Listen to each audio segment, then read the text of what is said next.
Good morning all of you. कल हमने क्या किया था? कल हमने चैप्टर फर्स्ट पढ़ा था जिसका नेम है संज्ञा। क्या नेम है? संज्ञा। आज हम क्या करेंगे? आज हम इस चैप्टर के क्वेश्चन आंसर करेंगे। क्या करेंगे? क्वेश्चन आंसर करेंगे। ओके, हमने फर्स्ट चैप्टर को अच्छे से पढ़ा था। इस चैप्टर के अकॉर्डिंग हम क्या करेंगे? इस चैप्टर के क्वेश्चन आंसर करेंगे। क्या करेंगे? इसके क्वेश्चन आंसर करेंगे। ओके, तो फर्स्ट क्वेश्चन क्या है? बहुविकलात्मक प्रश्न।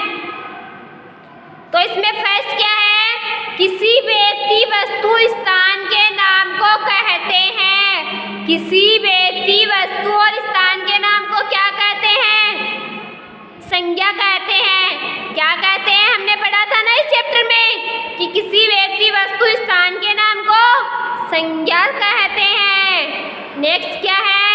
मीठा शब्द से बनने वाले भाववाचक संज्ञा है। मीठा शब्द से भाववाचक संज्ञा क्या बनती है? मिठास। क्या बनती है? मिठास। नेक्स्ट क्या है? संज्ञा के कुल कितने भेद होते हैं? कितने होते हैं? कितने पढ़े थे हमने संज्ञा के भेद? हमने पढ़े थे संज्ञा के 5 भेद होते हैं। कितने होते हैं? 5 भेद होते हैं। नेक्स्ट क्या है? विशिष्ट स्थानों के नाम को संज्ञा के किस भेद के अंतर्गत रखा जाता है? विशिष्ट स्थानों के नाम को व्यक्तिवाचक संज्ञा में रखा जाता है। इसमें संज्ञा शब्द राम, तू, मोटा, इनमें से कोई नहीं। तो क्या है? राम क्या है? एक संज्ञा शब्द है। ओके, नेक्स्ट क्या है? दिशाओं के नाम वाचक संख्याओं में आते हैं। किस वाचक में आते हैं दिशाओं के नाम? व्यक्तिवाचक में। किस में आते हैं?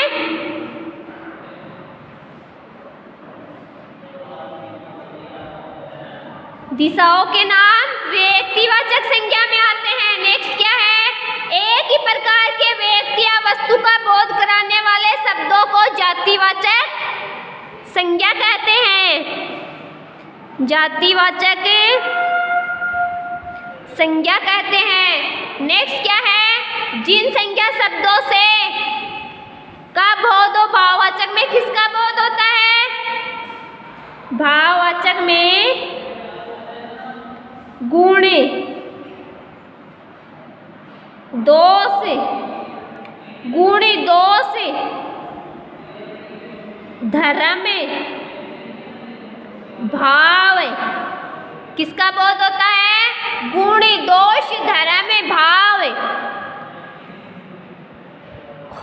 का बोध हो, उन्हें भाववाचक संज्ञा कहते हैं। नेक्स्ट क्या है? बूढ़ा शब्द के भाववाचक संज्ञा बुढ़ापा बनेगी। क्या बनेगी?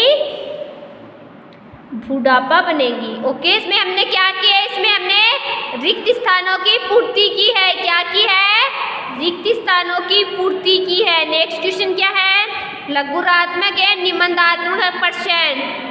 ओके, तो हमने इस चैप्टर को अच्छे से पढ़ा था। इसके अकॉर्डिंग हम क्वेश्चन आंसर को अच्छे से पढ़ेंगे। ओके, क्या है? संज्ञा की उचित परिभाषा दीजिए। तो संज्ञा की परिभाषा हमने क्या पढ़ी थी? किसी व्यक्ति, वस्तु, स्थान अथवा गुण के नाम को संज्ञा कहते हैं। क्या कहते हैं? गुण के नाम को संज्ञा कहते हैं। जैसे राम, मेज, दिल्ली, सज्जनता आदि। ये क्या है? संज्ञा है। किसी व्यक्ति, वस्तु और स्थान के नाम को संज्ञा कहते हैं। किसी व्यक्ति, वस्तु, स्थान अथवा गुण के नाम को ही क्या कहते हैं? हम संज्ञा कहते हैं। ओके, नेक्स्ट क्वेश्चन क्या है? संज्ञा के 5 भेद होते हैं। संज्ञा के कितने भेद होते हैं? नेक्स्ट क्वेश्चन है, संज्ञा के कितने भेद होते हैं? संज्ञा के 5 भेद होते हैं। कितने होते हैं? संज्ञा के 5 भेद होते हैं। संज्ञा के कितने भेद होते हैं? संज्ञा के 5 भेद होते हैं। कौन कौन से होते हैं 5 भेद? व्यक्तिवाचक संज्ञा, जातिवाचक संज्ञा, भाववाचक संज्ञा, समूहवाचक संज्ञा और द्रव्यवाचक संज्ञा। 5 भेद कौन कौन से हैं? संज्ञा के 5 भेद कौन कौन से हैं? व्यक्तिवाचक संज्ञा, जातिवाचक संज्ञा, भाववाचक संज्ञा, समूहवाचक संख्या और द्रव्यवाचक संख्या। ये क्या है? संख्या के भेद है। क्या है? संख्या के भेद है। तो संख्या के कितने भेद होते हैं? संख्या के 5 भेद होते हैं। हमने पढ़ा था ना इस चैप्टर में संख्या के 5 भेद। कौन कौन से पढ़े थे? व्यक्तिवाचक, जातिवाचक, भाववाचक, समूहवाचक और द्रव्यवाचक। नेक्स्ट क्वेश्चन क्या है? जातिवाचक संख्या किसे कहते हैं? कुछ उदाहरण दीजिए। जिन संख्या शब्दों से एक ही प्रकार की सामान्य वस्तु या जाति का बोध हो उन्हें जातिवाचक संख्या कहते हैं। किसको कहते हैं? जिन संख्या शब्दों से एक ही प्रकार की सामान्य वस्तु हो या जाति का बोध हो उन्हें जातिवाचक संख्या कहते हैं। जैसे गाय, शिक्षक, छात्र, नगर, पंखा, पुस्तक, कुर्सी, मेज आदि। ये क्या है? ये जातिवाचक संख्या है।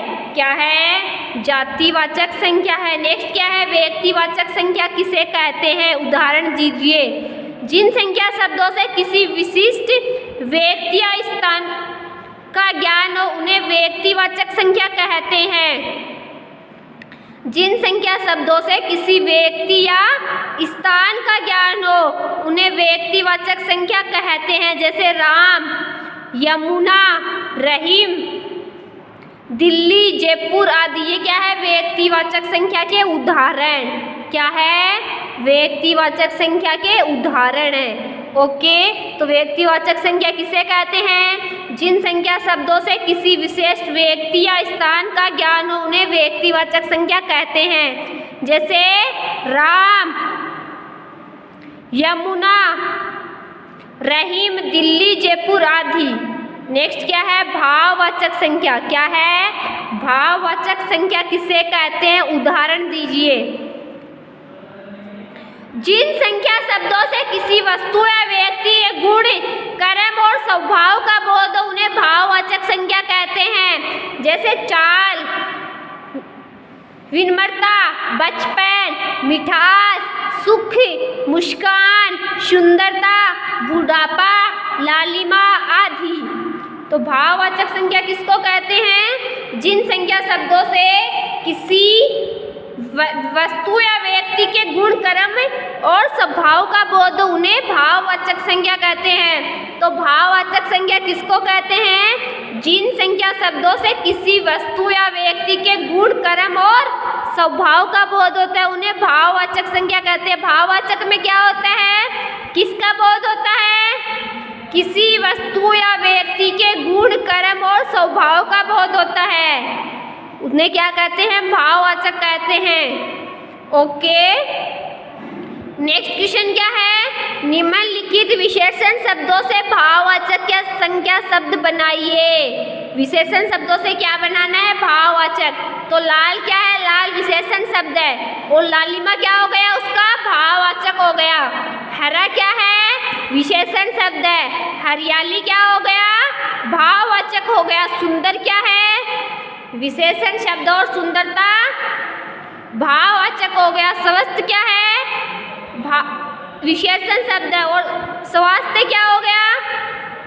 भाववाचक हो गया। ओके, तो ये क्या था? विशेषण शब्दों से भाववाचक बनाए। नेक्स्ट क्वेश्चन क्या है? दिए गए संख्या शब्दों के सामने संख्या भेद व्यक्तिवाचक, जातिवाचक, भाववाचक लिखिए। क्या करने इनमें? जो व्यक्तिवाचक संख्या शब्द है उनके सामने क्या लिखना है? व्यक्तिवाचक का नाम लिखना। जो जातिवाचक है उनके सामने जातिवाचक संख्या का नाम लिखना है। जो भाववाचक संख्या शब्द है उनके सामने भाववाचक का लिखना है। तो नदीस क्या है? जातिवाचक शब्द है। क्या है? जातिवाचक संख्या शब्द है। और गिरी ये भी जातिवाचक संख्या शब्द है। वन ये भी जातिवाचक की संख्या शब्द है। देश ये भी क्या है? जातिवाचक है। और भास्कर, भास्कर, सूर्य ये क्या है? व्यक्तिवाचक है। एकता क्या है? ये एकता भाववाचक संख्या शब्द है। मन, मन भी क्या है? भाववाचक है। भाववाचक संख्या शब्द है। विश्व, विश्व भी भाववाचक संख्या शब्द है। भारत व्यक्तिवाचक संख्या शब्द है। शांति भी भाववाचक संख्या शब्द है। भारत क्या है? व्यक्तिवाचक। मन क्या है? भाववाचक। विश्व है भाववाचक। भारत व्यक्तिवाचक। शांति भाववाचक। प्रेम भाववाचक। लटाट जातिवाचक। मन क्या है? भाववाचक संख्या शब्द। विश्व है भाववाचक। भारत क्या है? व्यक्तिवाचक संख्या शब्द। शांति क्या है? भाववाचक। प्रेम क्या है? भाववाचक संख्या शब्द। लटाट क्या है? ललाट क्या है? जातिवाचक संख्या शब्द। ललाट क्या है? जातिवाचक। नदीस क्या है? जातिवाचक। गिरी क्या है? जातिवाचक संज्ञा शब्द। वन क्या है? जातिवाचक संज्ञा शब्द। देश क्या है? जातिवाचक संज्ञा शब्द। सूर्य भास्कर क्या है? व्यक्तिवाचक संज्ञा शब्द। एकता क्या है? भाववाचक संज्ञा शब्द। मन क्या है? भाववाचक। विश्व क्या है? भाववाचक संज्ञा शब्द। भारत क्या है? व्यक्तिवाचक संज्ञा शब्द। शांति क्या है? भाववाचक। प्रेम क्या है? भाववाचक। ललाट क्या है? जातिवाचक। ललाट क्या है? जातिवाचक संख्या शब्द। ओके बच्चों, तो आज हमने क्या किया? इस चैप्टर के क्वेश्चन आंसर को अच्छे से पढ़े। हमने क्या किए? इनको क्वेश्चन आंसर को अच्छे से पढ़ा है। तो आज आपको क्या करना है? इन क्वेश्चन आंसर को आपको अपनी नोटबुक में अच्छे से राइट करना है। क्या करना है? इनको अपनी नोटबुक में अच्छे से राइट करना है। और साथ साथ इनको क्या करना है? साथ साथ इनको लर्न करना है। क्या करना है? इनको अच्छे से लर्न करना है। ओके बच्चों, इनको अच्छे से लर्न करोगे और इनको अपनी नोटबुक में अच्छे से राइट करोगे और इस चैप्टर को अच्छे से रीड करोगे, इसको अच्छे से वापस पढ़ोगे, फिर इनके क्वेश्चन आंसर अपनी नोटबुक में करोगे, इन क्वेश्चन आंसरों को अच्छे से लर्न करोगे।